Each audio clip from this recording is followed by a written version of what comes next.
Assalamualaikum warahmatullahi wabarakatuh. Hari ini adalah hari Selasa, tanggal 17 Agustus 2021, bertepatan dengan Hari Kemerdekaan Indonesia. Pada hari ini saya akan melaksanakan KKN siklus ketiga dengan agenda mengunjungi dua wirausahawan untuk melaksanakan wawancara, observasi, serta partisipasi kegiatan. Saya akan mengunjungi dua wirausahawan di daerah Desa Sukanagali. Oleh karena itu, saya sekarang akan langsung berangkat ke rumah wirausahawan yang pertama. Oke, ikuti terus saya.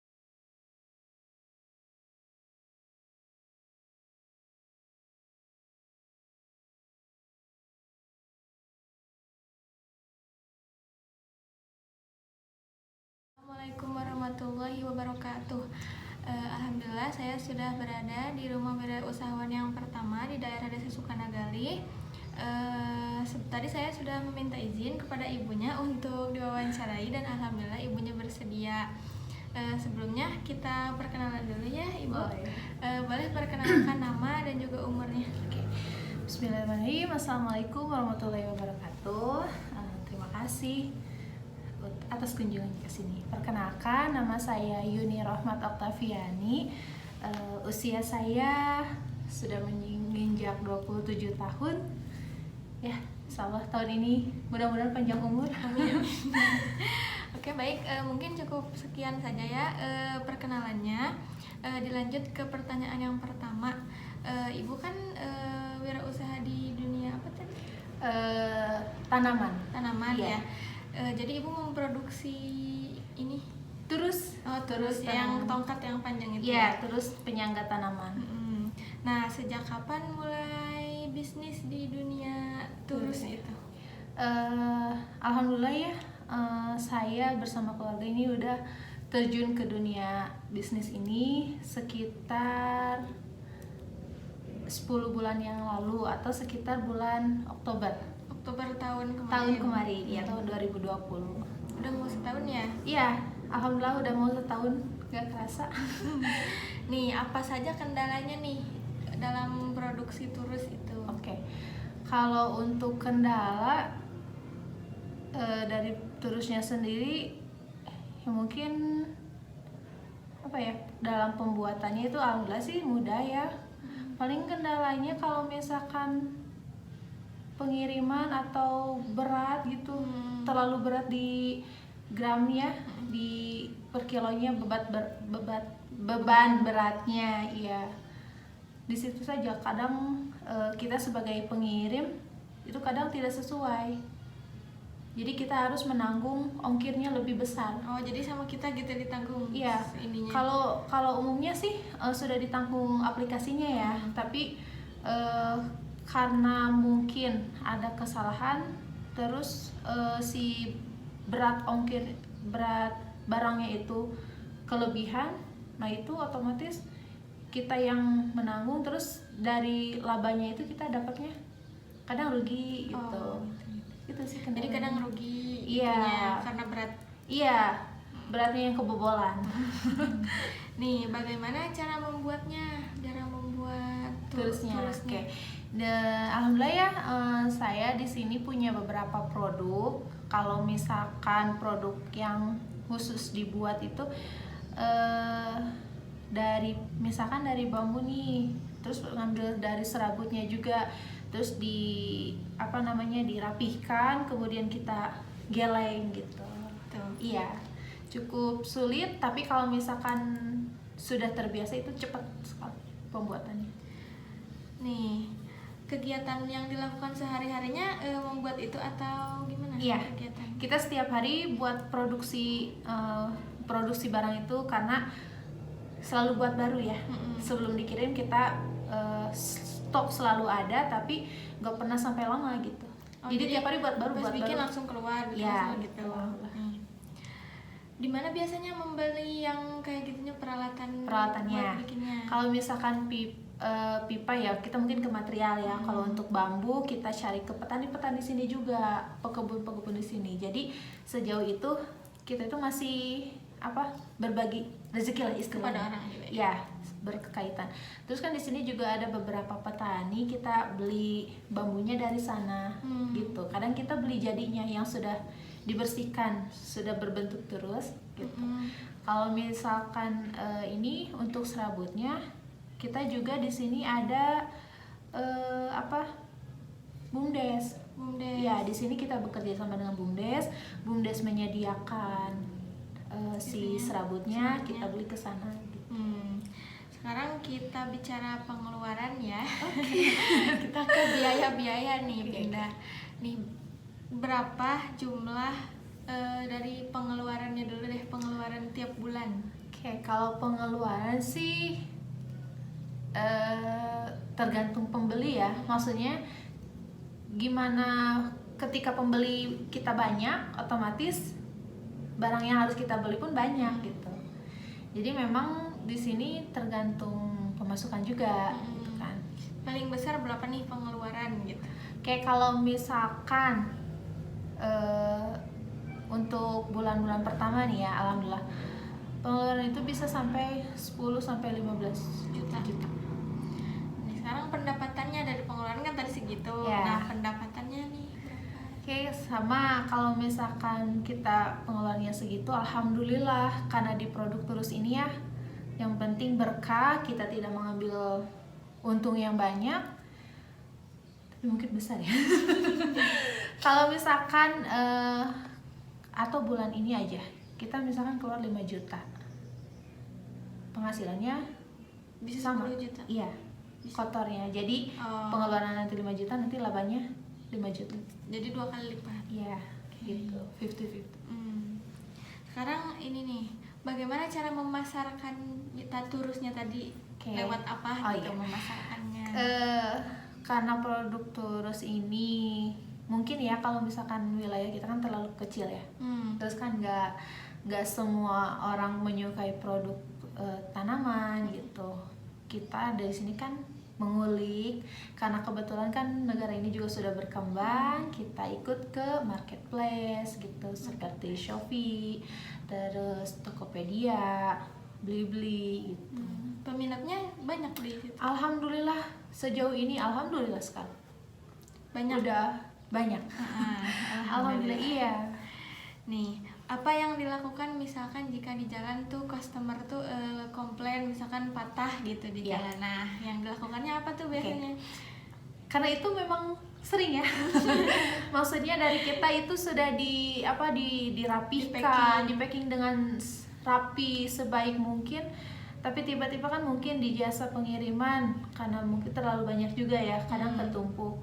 Dan banyak itu kejadian yang ada yang patah, ada yang copot. Gitu, kalau kita sebaik mungkin, sebisa mungkin membuat customer itu bahagia, puas. Kalau misalkan memang ada produk yang tidak sesuai, kita kirim ulang. Gitu. Tapi tanpa ini lagi ya? Nggak. Ongkir ditanggung? Ongkir kadang kita yang nanggung. Kalau misalkan benar-benar fatal, kita kirim ulang, kirim manual gitu maksudnya. Kecuali kalau memang yang sudah berlangganan, terus produknya ada yang kurang, kita tambahkan di orderan berikutnya. Gitu. Baik, nih customer paling jauhnya dari mana nih? Jujur? Jujur dong. Jujur, alhamdulillah ya. Karena memang milik itu memang rezeki dari Allah ya, kita nggak tahu. Customer paling jauh kita dari Singapura. Singapura? Lewat marketplace juga? Marketplace. Malaysia. Gitu ngirimnya gimana? Sama. Masih ke lewat jasa pengiriman yang ada. Iya. Gitu. Jadi sekali. Tapi si ongkirnya berarti nambah gede juga? Iya, tapi setiap ongkir ditanggung oleh pembeli gitu. Oh, kalau yang jauh? Iya, kadang kalau di marketplace itu kan suka ada promo-promo juga ya, kadang ditanggung sama aplikasinya sendiri gitu. Oke, mungkin segitu aja ya wawancara untuk hari ini di Rumah Wirausahaan yang pertama. Sangat menarik sekali ya pengalaman beliau di sini tentang usahanya gitu. Alhamdulillah udah mau setahun juga. Iya. Oke, mungkin sekian dari saya. Selanjutnya saya akan pergi ke rumah wirausahaan yang kedua di daerah Kampung Padarincang. Oleh karena itu, wassalamualaikum warahmatullahi wabarakatuh. Terima kasih Ibu. Iya, sama-sama. adalah turus yang Ibu Yuni produksi. Yang ini harganya berapa, Bu? Kalau itu sekitar 50. 50.000. Iya. Kalau yang tiga. Kalau yang ini kita jual 27.000. segitunya. Iya. Ini yang ukuran 60 cm, 70 cm. Oh iya. Lalu kalau yang ini, Bu? Nah, ini Harganya. nah, di sini ada ini ukuran 1,5 meter. Ini ukuran 1 meter. Terus termasuk. Nah, itu banyak ya, ada kecil. Jadi nanti si tanamannya tuh ngelilit ke sini ya? Iya, nanti tanamannya merambat, si akarnya kan sekarang tuh banyak ya tanaman yang cantik-cantik. Nah, jadi si akarnya tuh merambat batangnya gitu. Jadi biar nih kita jual mulai dari harga 4.000. 4.000-an. Kalau yang itu tadi 4.000. Yang ini 9.000. Terus yang ini 15.000. Ada yang 2 yang 1 meter meter. juga. Yang 1,5 meter. Oh, 1 meter setengah. Ini ukuran 2 meter. 2 meter ya? Kita jual ini kemarin 20.000. 20.000. Ya, untuk yang 2 meter dari Koko Fiber sama bambu bahannya. Di bawahnya bambu. Iya. Bentar. Boleh lihat dulu sini. Alhamdulillahirrabbilalamin, saya sudah melaksanakan wawancara yang pertama ke salah seorang wirausahawan turus bunga di daerah Desa Sukanagali. Selanjutnya saya akan pergi ke Kampung Padarincang, masih daerah Desa Sukanagali juga, untuk melaksanakan wawancara yang kedua kepada beliau, seorang wirausahawan yang berwirausaha di dunia peternak kucing Persia. Namun sebelum itu saya sudah membuat janji dengan beliau. Hari ini ternyata beliau tidak bisa dan beliau ada di rumah nanti malam. Insya Allah nanti malam saya akan pergi ke rumah beliau untuk melaksanakan wawancara, dan untuk esok harinya saya akan melakukan kunjungan ke cat house beliau di daerah Cipanas. Untuk itu ikutin terus ya. Assalamualaikum warahmatullahi wabarakatuh. Alhamdulillahirrabbilalamin, saya sudah berada di salah seorang rumah wirausahawan di daerah Kampung Padarincang RT 2 RW 15. Beliau adalah seorang peternak kucing Persia di daerah Cipanas, Cianjur. Tadi saya sudah meminta izin kepada beliau untuk diwawancarai, dan alhamdulillah beliau bersedia. Sebelumnya kita perkenalan dulu ya. Silakan perkenalkan nama dan juga umurnya. Nama lengkap saya Muhammad Badarudin. Keluarga dan teman-teman memanggil saya Badar. Oke. Kalau saya manggilnya apa ya? Kira-kira Bapak atau Kalau Bapak terlalu terkesan tua ya mungkin. AA aja gitu. Boleh lah. Boleh. Oke, kita masuk ke pertanyaan yang pertama ya. Sejak kapan nih AA memulai usaha di bidang peternakan kucing Persia? Kalau memulai usaha dan kepikiran untuk memperniagakan kucing Persia ini 2018, tapi sudah dari tahun 2016 saya sudah memelihara kucing. Nah, awal mulanya itu seperti itu. Jadi tahun 2016 itu saya mengadopsi 2 kucing ya, sepasang. Jadi hobi gitu ya? Ya seneng aja, hobi. Memang pilihan dari dulu juga, karena orang tua tidak mengizinkan. Pada akhirnya ketika saya dulu kuliah, nah saya berpikir ya gak apa-apa lah, toh di kosan sendiri juga kan. Iya. Nah pada waktu itu ya beranak. Nah kebanyakan kan itu ya, terlalu banyak. Saya pikir wah, kos yang saya keluarkan untuk memelihara dan merawat mereka dalam pakannya saja sudah membuat saya cukup kerepotan. Nah pada akhirnya saya coba iseng-iseng tawarkan di forum Facebook ya, kan ada beberapa grup di sana di Bandung. Ternyata wah, ada nilai komersilnya juga. Nah sampai sekarang mungkin dihitung-hitung sudah 5 tahun. 5 5 tahun di peternakan kucing ini, berternak kucing ini. Lalu apa saja kendalanya nih dalam memelihara atau beternak kucing Persia? Kalau kendala misalnya sekarang nih kan musim pancaroba ya, selalu tidak bisa diprediksi. Kucing Persia itu sebenarnya kan rentan terkena penyakit, virus dan lain-lain. Ya salah satu kendalanya ketika musim pancaroba seperti sekarang.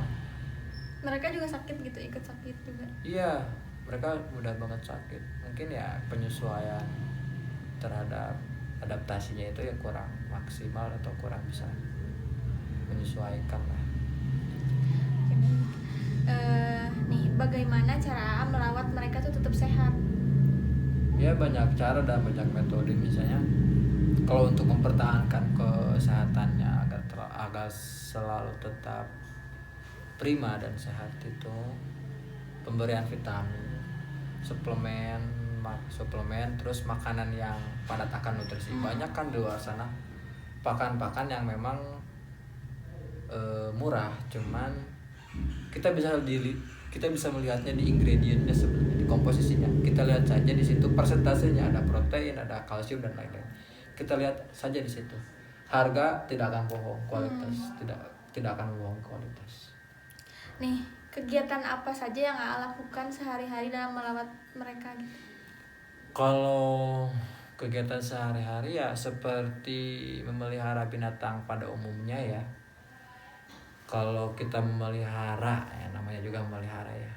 Jadi memelihara hewan ya, hidupkan mereka itu ya pasti mereka membuang kotoran, feses, lalu mungkin buang air kecil.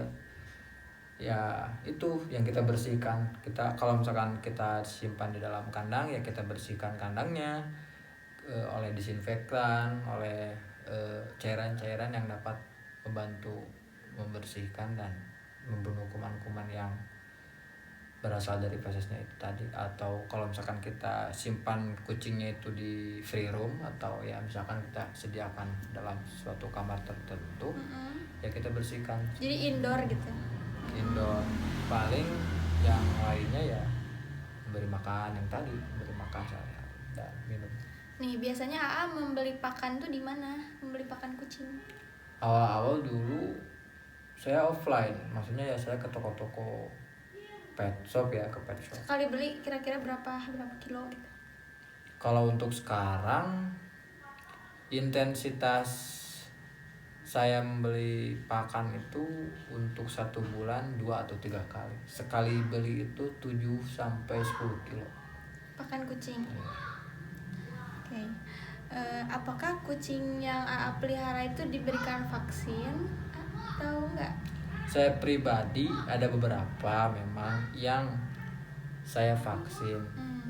Itu alasan saya melakukan itu adalah karena pertama misalkan si kucing itu memang rentan. Kan ada beberapa klasifikasi ya di kucing Persia juga, ada Persia Pig Nose, ada Persia Flat Nose, ada medium. Nah ada yang sangat-sangat rentan terkena penyakit itu adalah Persia Pig Nose yang memang harga jualnya lebih tinggi. Nah itu biasanya saya vaksin karena memang daya tahan tubuhnya juga itu lebih rentan. Nih bicara tentang biaya, sekarang kita beralih ke biaya ya. Nih bicara tentang biaya, biaya pengeluaran untuk mereka tuh kira-kira sebulan tuh habis berapa? Untuk pakan saja itu kurang lebih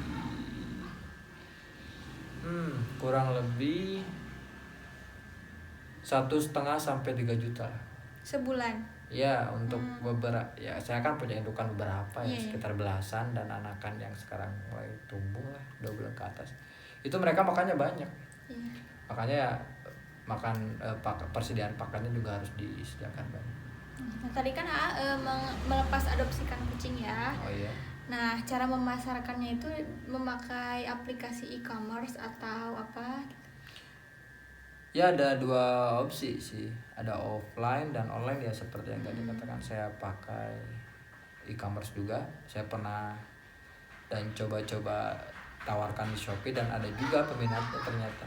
Beberapa kali ada yang beli gitu. Ada beberapa konsumen yang membelinya lewat Shopee seperti itu. Ada juga yang via ini sosial media ya. Saya kan kebetulan membangun sebuah grup Facebook di Bandung ya, cukup banyak ya, lumayan anggotanya sekitar 50 ribuan. Di sana kebanyakan saya memasarkannya di sana. Di Facebook. Di Facebook. Kalau offline ya paling saya tawarkan ke pet shop, atau misalkan jadi saya itu bekerja sama dengan peternak Kucing yang lain. kucing Persia yang lain. Kalau misalkan memang ada pesanan ke saya dan persediaan di saya itu sedang kosong, saya menghubungi yang lain. Nah, itu mungkin bisa jadi sebuah jalan juga. Nih, biasanya customer yang paling jauh tuh dari mana? Paling jauh saya tuh pernah ke Makassar. Cuman tapi itu dibantu oleh tangan kedua ya. Jadi ada orang yang meminta ke, jadi ada pihak ketiga gitu. iya, maksudnya ada pihak ketiga yang membantu atau menjembatani seperti itu. Jadi ada orang yang memesan ke pihak ketiga ini, yang memesan kucing ke pihak ketiga ini, dan itu juga kebetulan teman saya. Ternyata ya teman saya itu menghubungi saya, dan ternyata kucingnya itu dikirimnya ke Makassar. Oh gitu. Ya paling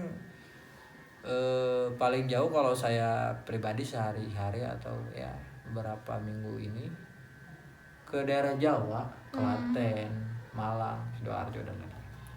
Bagaimana cara ngirimnya nih? Cara kirim-kirimnya, beli kan keluar kota gitu. Ya. Caranya gimana tuh? Kalau misalkan keluar kotanya itu masih Satu pulau. maksudnya masih berbatasan dengan, misalkan saya di Cianjur kan.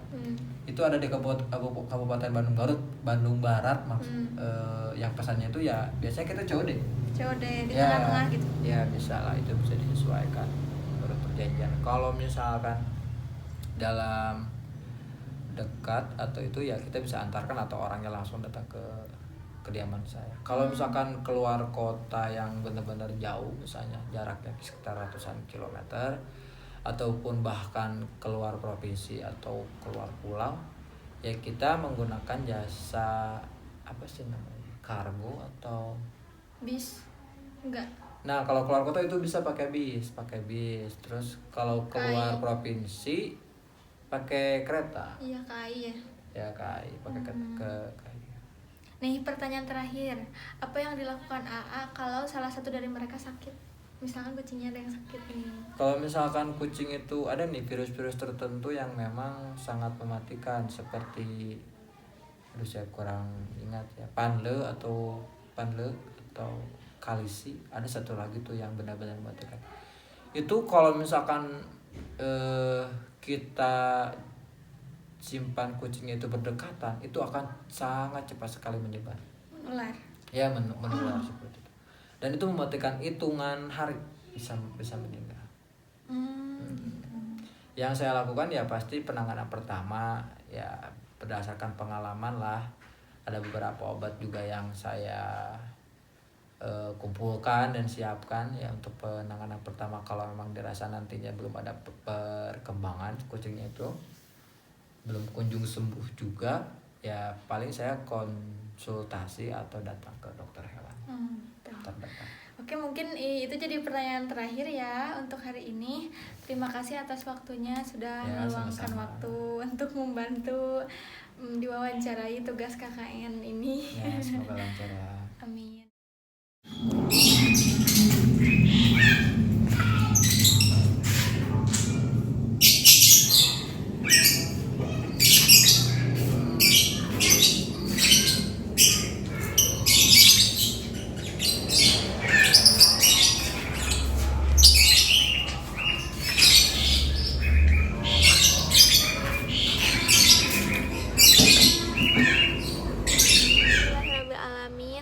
Tugas saya di KKN Siklus ketiga ini yaitu melaksanakan wawancara, observasi kegiatan, dan partisipasi kegiatan sudah saya laksanakan. Saya berterima kasih kepada semua narasumber yang sudah mau membantu menyelesaikan tugas saya. Terima terima kasih juga kepada dosen pembimbing lapangan saya, Bapak Syah Khalif Alam, MPD, yang sudah mau membimbing saya sehingga saya bisa menyelesaikan KKN sampai siklus ketiga ini. Selanjutnya saya akan melaksanakan seminar hasil KKN. Untuk itu saya mohon pamit. Sekian, wassalamualaikum warahmatullahi wabarakatuh.